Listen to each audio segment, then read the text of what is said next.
Here's an experiment for you. Take passionate experts in human resource technology. Invite cross-industry experts from inside and outside HR.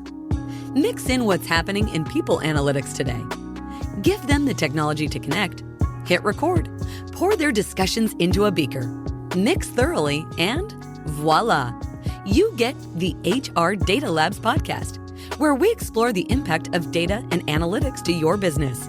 We may get passionate and even irreverent, but count on each episode challenging and enhancing your understanding of the way people data can be used to solve real-world problems. Now, here's your host, David Turetsky.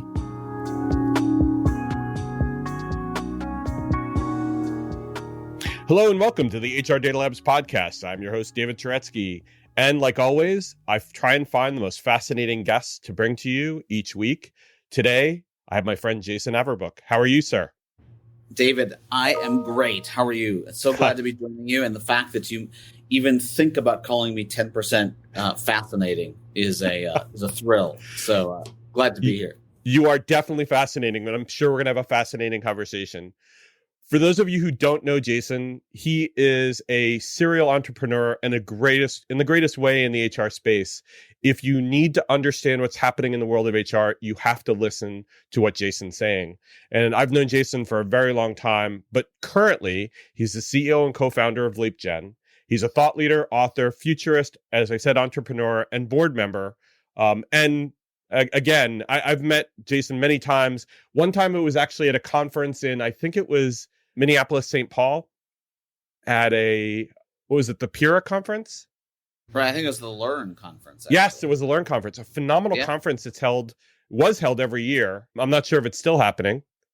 Well, not in the current form, but that's an event that Leapgen actually ended up acquiring, and really now makes up our Fuel community. So, excited about all that.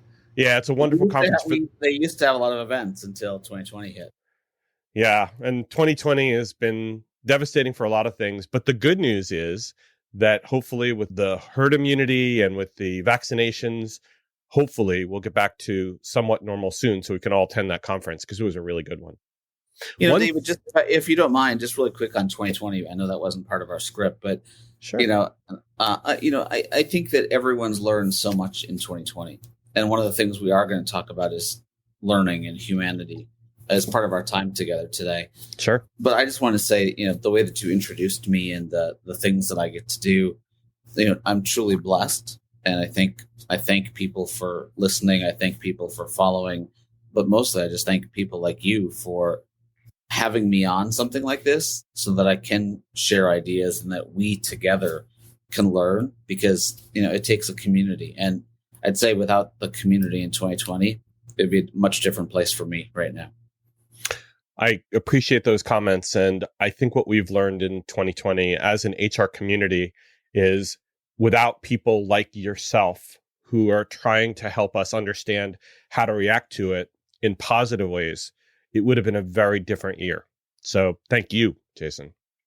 One fun thing that you may not know about Jason is his journey back and forth from product to services and all that stuff. Why don't you explain it to us? So, I'm not sure that's the most interesting part. The most interesting part to me is that I love building. Like, I just love building. And I find myself building products and then all of a sudden think about bringing the product to market and then seeing an organization not ready for it. So what do? Right. Go to the services side. And then, okay, now I think we've got that. I'll go back to the product side. And I'm like, oh, man, people aren't ready for this, but we've built something. And then I go back to the services side. So for me, it's always fascinating, David, and maybe it's just the way that it was meant to be. Yeah. I love and hate both.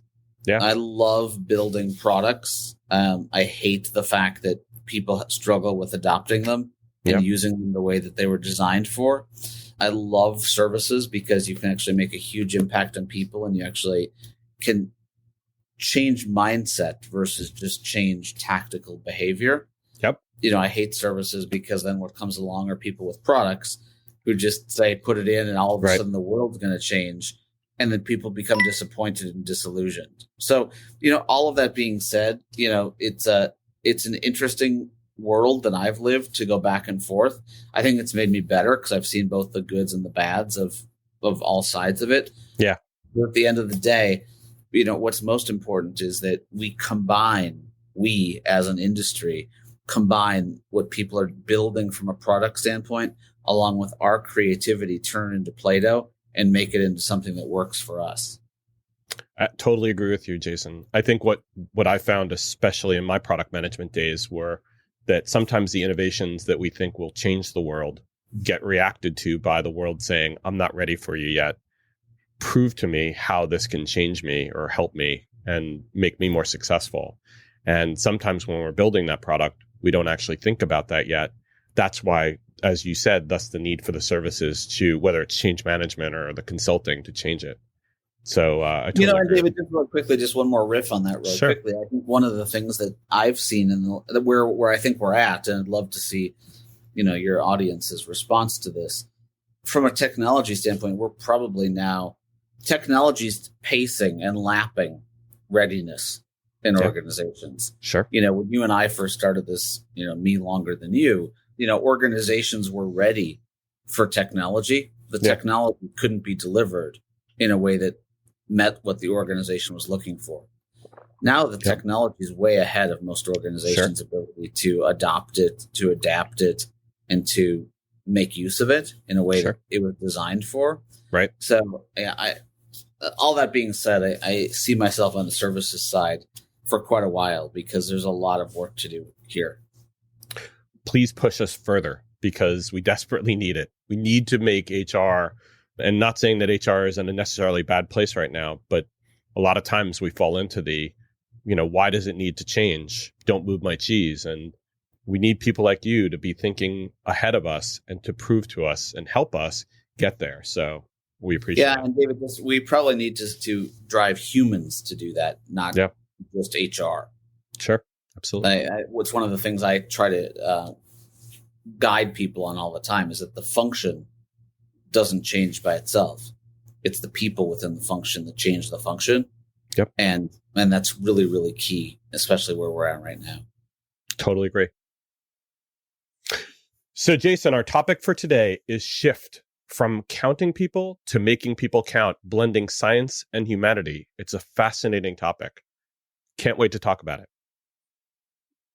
Yeah. So, David, you've been in this space for a long time. I've been in this space for a long time. My first job in this space was at a company called Ceridian Corporation, which was Control Data, where we had a product in DOS. And, I'll never forget this thing. It was a fascinating acronym called TCL. And TCL stood for the command line. Wow. Yeah. And, I used to type in list, emp, name, address, gender, etc. I hit enter, I'd get a report. Yep. And then if I wanted to get a count, I'd type in count, name, gender, etc., and I'd get a count. And to be honest with you, it was really easy to write reports. It was very similar to Google search or Spotify or things like that today. The reporting tools I see today are much more difficult, in my personal opinion, than what were at that time. Sure. Yet, there are organizations that still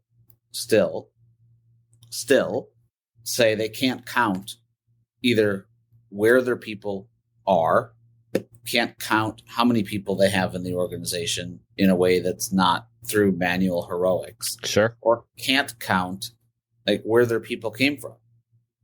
And all of that being said, the question that becomes really important, I think, is what matters. And, I have a firm belief, David, that if people actually want to achieve something, they can achieve it. I tell my kids this all the time. Yeah, sure. If you really want to achieve it, you can achieve it. There's a reason that organizations haven't been able to get a headcount report, and count their people. Maybe it's because it's not that important. Now, blasphemy. How could you say that? How could you possibly say that? Sure. But maybe what it is that I need to know more about my people, what my people want to be when they grow up, what fuels them, et cetera, than just how many of them there are. Sure.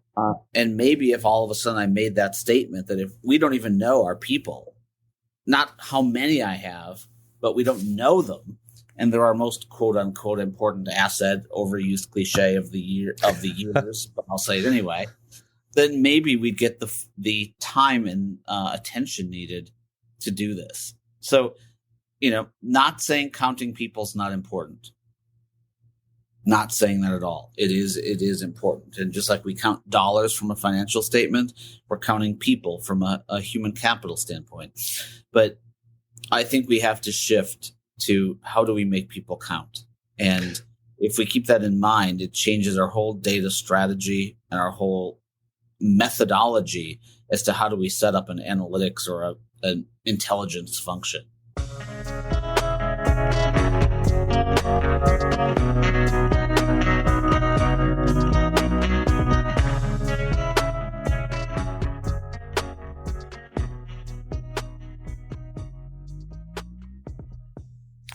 So that is a beautiful way for leading us into our first question, which is talking about what do you mean exactly by making people count? And what does that change in the HR mindset about how they've been doing it in the past? And what are you kind of suggesting for the future? Hi, I'm Carmen Hudson. I'm the host of the Recruiting Book Club, and we're starting our second season. I'm so excited to bring to you another set of guests of recruiters who have written books. We are excited to have some very special guests this season. We've got Shally, we've got Craig Fisher, James Ellis, and quite a few other people that we're going to bring on board to tell us about what they wrote, why they wrote it, and maybe we'll veer off into a conversation about recruiting on all types of topics and subjects that happen in our industry. So I hope you can join us. I'm excited. So counting people, let's say, David, I have 50 salespeople. Just for giggles, we'll just use an easy number. I should be able to easily identify that I have 50 salespeople, right? Yep. Run a report on a job code. Sure. Now, if you tell me you have 50 job codes, every one for a different salesperson, I might giggle. But we see enough of that also, Absolutely. so we know that exists. Now, when I say making people count, what I want to know is I don't want to know that I have 50. I want to know what the impact of those 50 is. And when I say impact, I don't mean I just want to know how much revenue they generate or how much profit they generate. I want to know who they have relationships with. Right. I want to know who they have past relationships with. I want to understand who they're communicating with and how they're communicating, which means that I need to think about how do I make them count versus just counting them. Absolutely. And when I think about making them count, I'm understanding how they're feeling. I'm understanding who they're communicating with. I'm understanding who they're talking to. I'm understanding the types of interactions they're having. And we see every single day, tools like Splunk start to think about, data for data and data for everyone and pull these things together. Sure. Or we see some of the things that Salesforce is doing with the acquisition of Slack, combining it with Tableau to be able to really understand relationships. And I'm not just saying duck, duck, duck, gray duck, like we say in Minnesota. Right. I know some people say duck, duck, goose, but I'm getting into the brain and actually saying what's in there and what's the intellectual value that you're adding to the organization. That's what I mean by making people count. I think a lot of times we get stuck, though, in the cost of people, the cost of the headcount, and we get too wrapped up around the things that other people are asking us for, especially the finance organization, not blaming us, our friends in finance, but we get into that mentality. And that's why we're not looking at impact like you're talking about. We're not looking at the contribution or the potential contribution. We're looking at the body, the seat, the cost of that person, and not looking at the other intangibles, because it's so hard to measure, as you mentioned, because we overcomplicate things. And even the job code issue is what you brought up before, gives us a cause for pause. We can't get to that next level because we're so worried about the things that we're being asked to do. How do we kind of break that? How do we get beyond that? What mindset shift do we have to get into to think about the person as a contributing member and more than the sum of their parts, to be able to understand we can't lose these people who have this intellectual property. we can't lose that value we've built in that person. What can change that mindset to make that shift? So, David, there's a reason that we named Leapgen. And Leapgen stands for love, energy, audacity, and proof. That's what the LEAP stands for. Love, energy, audacity, and proof. So I'm just going to answer your question with the P. It's proof. Most people don't know I can do this. I might not even believe in certain organizations that I can do it. But most organizations don't even think to ask me about it because I've never actually proven that I can do it. A fun fact about me, when I was 17 years old, I used to work at Embassy Suites hotels making breakfasts, while I was going to high school. Sure. You probably would have no idea that I was a master at scrambling eggs on a big buffet at Embassy Suites, right? You'd probably never ask me to make your scrambled eggs, right? Why? Because you don't know that I could possibly do it. Right. I as a CEO, I as a CXO, don't know that my HR function can actually show me the impact that people make. Okay. And the reason I believe that the opportunity, I know the opportunity is there because the questions are asked every day. Sure. The reason I don't believe it is because I think that what HR thinks people want versus what the business actually wants, there's this chasm. And the chasm is usually a lost in translation to me. Mm-hmm. Sure. Where, I as a CEO say, and I wrote about this in my first book, we worked with a client. We said, hey, we reduced time to fill from 52 days to 37 days. The CHRO was partying. The CEO said, you have to be kidding me. It takes 52 days, or excuse me, it takes 37 days to fill a job here. And that being said, that's a lost in translation. Absolutely. That's a lost in translation of how do I speak the language of the business? How do I show data? Like, I don't want to know as a CEO how the sausage is made. Right. I just want to eat the sausage. Right. And that's where we in HR have so much work to do to get better at this. And so you use the word mindset, and you know how important mindset is to me. We have to approach this with the mindset that what I want on the other side of the equation is not counting how many salespeople I have. Right. Because if I go into a system deployment, a system implementation, and all I say is, hey, I want to make sure I can count how many salespeople I have, guess what I'm going to get? How many salespeople I have. Exactly. If I go into a system implementation, deployment, selection, and say, I want to be able to understand the impact my salespeople are having based on share of wallet, like for an insurance company, sure, like that's a whole different requirement. But I don't think, and in that specific point, HR has never been set up to either ask that question or to be asked that question. Because and I've been part of many practitioner organizations where the questions we've gotten have been very administratively based. The business has not embraced that group to bring them into the decision process, and therefore HR had not been thought of as the kind of group where you could ask those questions. Nor has HR, by the way, pushed back and said, why are you asking me for headcount? Is there something more you're trying to get? Can I try and find the impact that people are making? And can I try and get more information and insight about people? They've never been asked those questions. Or if they've been asked those questions, it's been very selective, and that manager may have been at least thinking next gen like you are. But that should be now. It should be where HR is pushing back and saying, don't ask me for headcount reports. Ask me for something more important that I can try and get for you. Yes. How's that? Exactly. No, yes, everything you said. But, at the end of the day, you end up with a teeter-totter, and it's like, okay, who's going to go up first and who's going to go down first? The business doesn't know to ask HR because they think HR is just transactional and doesn't know the answer to the question. HR doesn't prove the fact that they can answer those questions. So what happens? Nothing. And we just kick this can, the same can we've been kicking for 20 or 30 years. Yep. And what do? We blame the technology. It's not the technology. Right. Right. But I've actually worked with a lot of CXOs, CHROs specifically, who've tried to push the needle and tried to move their organization, and they've gotten significant pushback because the people who have worked for them weren't ready to get there, while the systems may have even been able to help them measure things. The people weren't ready. And so, Yeah, and you mentioned it before. Yeah, they speak HR. They don't speak the language of the business. Exactly. So I'm not, if I talk about, once again, I talk about this all the time. And, I talk about how does HR look at itself in a mirror versus look through a window. HR looking at itself in a mirror is a measure of the efficiency of the function. HR looking through a window is a measure of the impact it's having on the business. Yeah.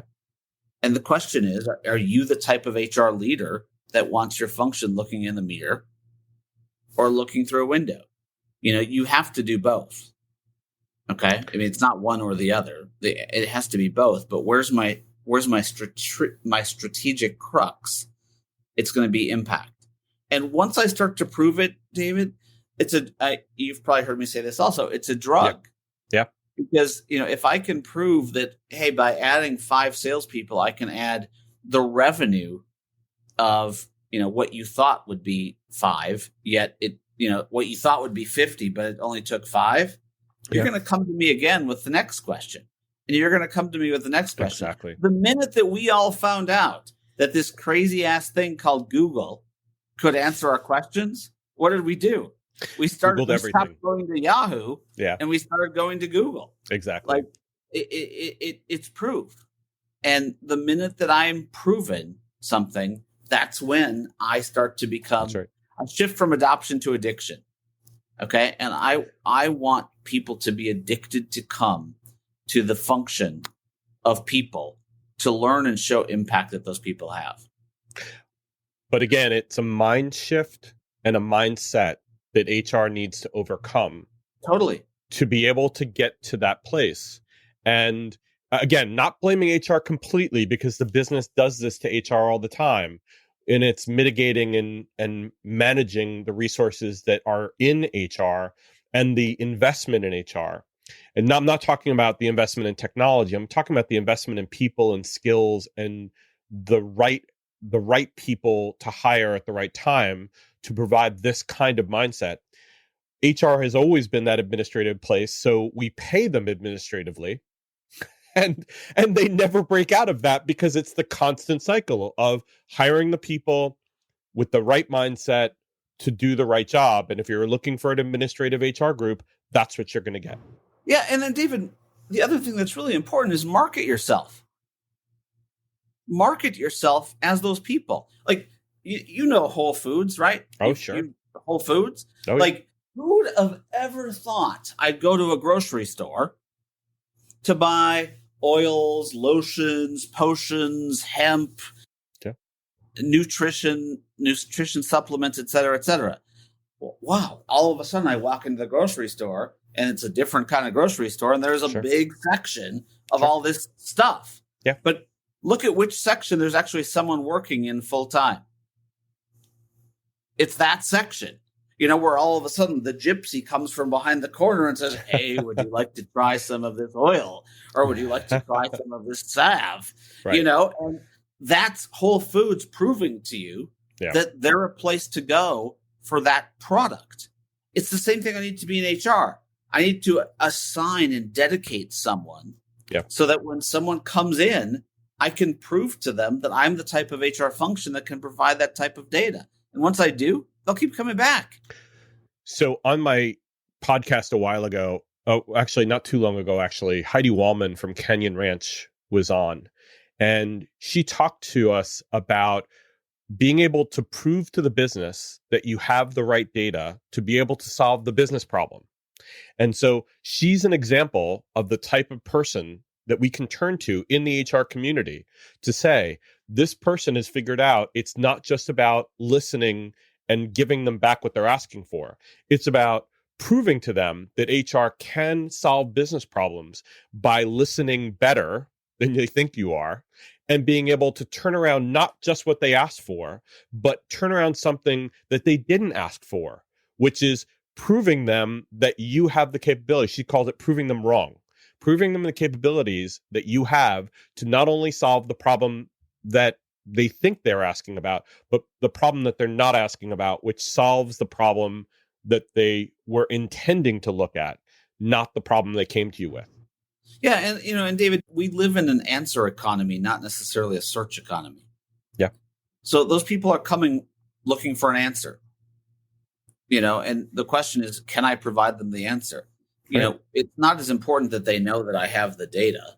I mean, it is that they know that I have the answer. And then when they say, holy cow, David, how did you do that? You're like, oh, by the way, I've got this data that allows me to prove to you that I did it and I did it right. Like what you hear so far? Make sure you never miss a show by clicking the subscribe button now. This podcast is made possible by Turetsky Consulting and listeners like you. Thank you for your support. Now back to the show.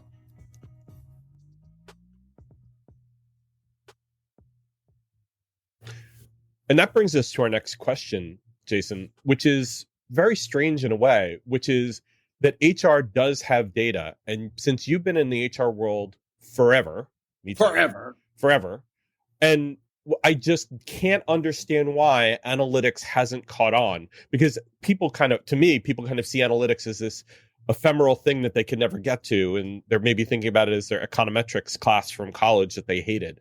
But why do you think people haven't caught on to analytics giving those answers that they should be giving, or providing them at least with a spark to get it? How do you see them changing that to get that? Yeah, so I think there's three things. I think there's three key things as to why analytics haven't caught on. The first thing is because of the name analytics. I think that's our term. Yep. I don't think that's the term called answers. Yeah. How do I provide answers to the business that show impact? You might call that analytics. The business doesn't want to call that analytics necessarily. If you ever watch a football game with Chris Collinsworth and Al Michaels, they talk about this thing called next gen stats. Yeah. If you've ever seen them. But the probability of that person scoring is 14.3% based on the fact that these defenders are all 18 to 28%. Now, they call them analytics. You have to be pretty certain that most people at home don't even know what they're talking about when it comes to analytics. So when they show those numbers, they get the fact that, wow, this was very improbable, but the impact was a touchdown, or the impact was an interception. So A, I want to be able to show that. B, I want to not, and without using the term analytics, really giving an answer or showing intelligence. The second thing is that I don't often know, back to what we talked about in the first segment of this, what people want. And I've got data coming out of my ears. Yeah. We've got out of every orifice possible. Yeah. But at the end of the day, if I don't know what someone wants, it's just data. It's not about big data. It's about best data. It's about right data. And it's about how I use that data. So, people we work with all the time during deployments will say to us, hey, just get this thing in and then we'll fire up the analytics. Yeah. Guys, you don't realize that if you don't capture these things in the business process up front, right, the analytics aren't going to be, there's nothing to fire. Like the pilot light's not on. That's right. And they're like, well, that's not what we saw in the demo. Like, yeah, it's not, because the demo was a full process environment. Exactly. You're doing minimum viable product. Exactly. And all of a sudden you want minimum viable product to be able to produce an analytic that the company's going to buy into.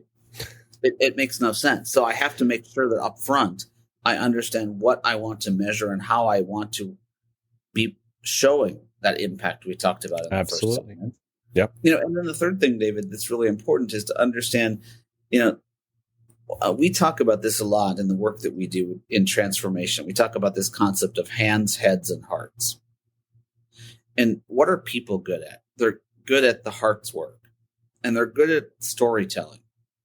What are machines good at? They're good at the hands work.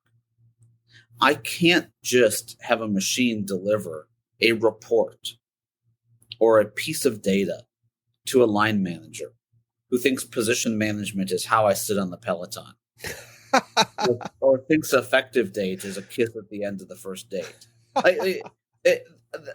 They don't speak HR. Oh, right, Somewhere exactly. there has to be a coffee filter that translates and tells them the story Right. that this information or this data, how this data turns into intelligence, which turns into action. Yeah. And to me, those are the three reasons. We've counted on the technology. We keep getting enamored with the golden goose of analytics technology, only to realize that the technology has been there for a long time. It's the fact that back to what you said, that mindset and that capability built within the function is not there. But even the example that you gave at the beginning of this question, though, Jason, where you were talking about the football and Collinsworth and now Michaels, they're the people who buy into fantasy football and who watch Monday Night Football, for example, they probably are better consumers of football statistics than they are of HR statistics because it impacts something that's very important to them. And they can see how it actually impacts because they care about their fantasy football team or they care about their favorite team. And they want to know that their probability of success, like the Bills versus the Patriots this past Monday, the probability of success for the Bills to win this season was higher, despite the fact that they had not swept the series from the Patriots in a very long time. And so if you looked at the history of the relationship between those two teams, you'd say, well, there's no way the Bills are going to sweep the Patriots this season. But to bring it back to HR, when you have good consumers of HR thought, they can probably turn statistics into understanding. The problem is, as you mentioned, business people don't speak the language of HR and don't just care about HR statistics because they're HR statistics. They're not running their business that way. When you translate, presented in their language. I can tell you, exactly. I mean, my 13-year-old, Alex, he plays fantasy football. He's in 7 leagues. Like, wow. He could have told you that Stephon Diggs was scheduled, predicted to score 17 points on Monday night. Yeah. Now, if I asked him how he was going to score the 17 points, he wouldn't have been able to answer the question. Sure. And during the game, he said, my chances of winning are 53%. And then, after the second touchdown, my chance of winning is 61%. And then after his second touchdown, my chance of winning was 72%.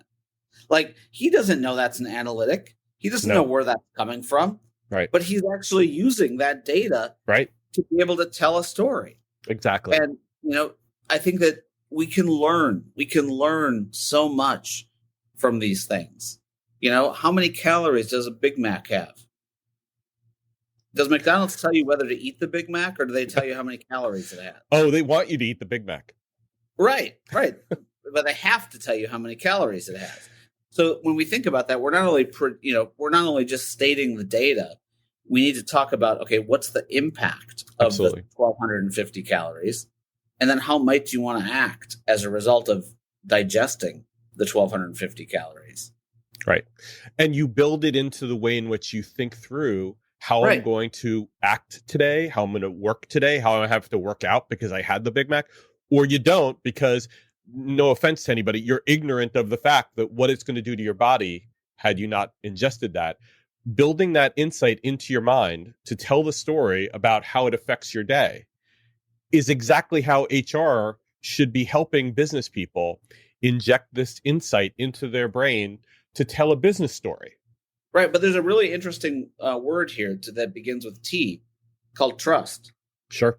Like, why does a guy that bets on FanDuel trust the predictions of someone that he's never seen, he or she's never seen, never talked to, et cetera, based on how many points someone's going to score on a given night? Yet they don't trust their HR department with the data. Well, and I got a good one for you on that.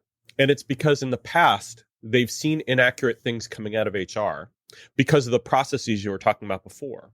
Yep. There hasn't been enough invested in the underlying data and process before the analytic goes out, before the insight reaches their desk, to be able to catch those things that person, whether they're a manager or an executive, looks at and goes, I don't believe this because I know that number's not right. Bob and Barbara are not in my head count anymore. I transferred them last week. And think about our patients as consumers. Like, if ESPN told my kid 2 weeks in a row that Stephon Diggs was going to score 17 points and he scored 1.7 each week, my kid would never go back to that site. Right.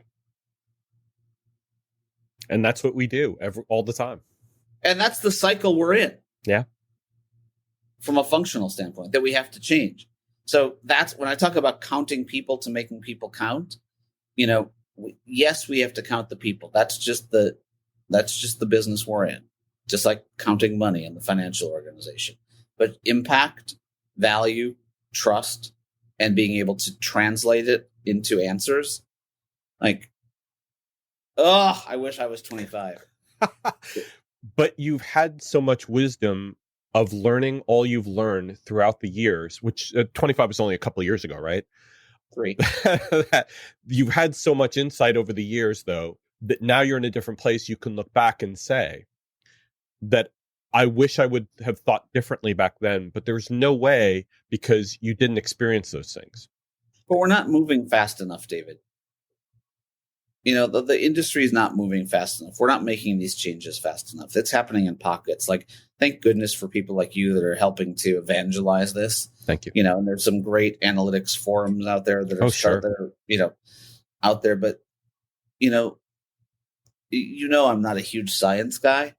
I'm kind of a straight talk, common sense guy. And yes. I think that we can sometimes overanalyze, and people, I don't want people making decisions based on 0.1 versus 0.0 versus 0.2. Sure. I want them to take the combination of that along with their gut and use that to make the right decisions. People ask me all the time, when are analytics and bots and all this other stuff going to take over in making our decisions? I'm like, I hope never.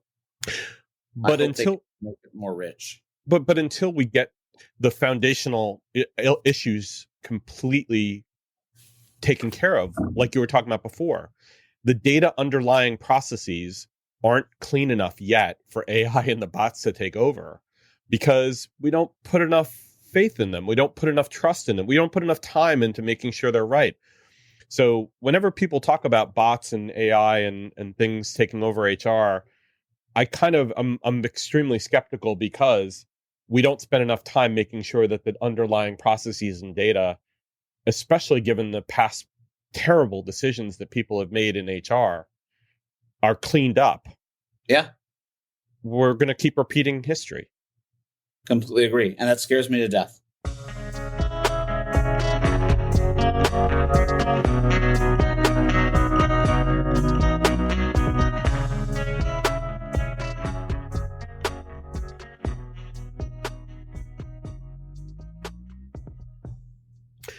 So, Jason, I want to thank you.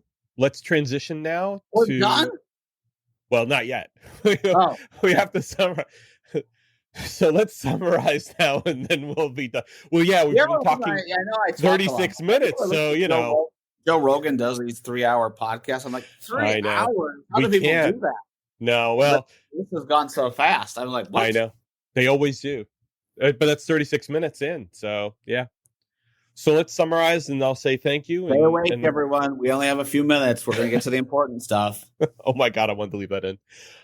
So, Jason, it's been a phenomenal conversation. We started talking about why is it more important to worry about the humanity behind the people and the story behind the numbers rather than just worrying about the numbers.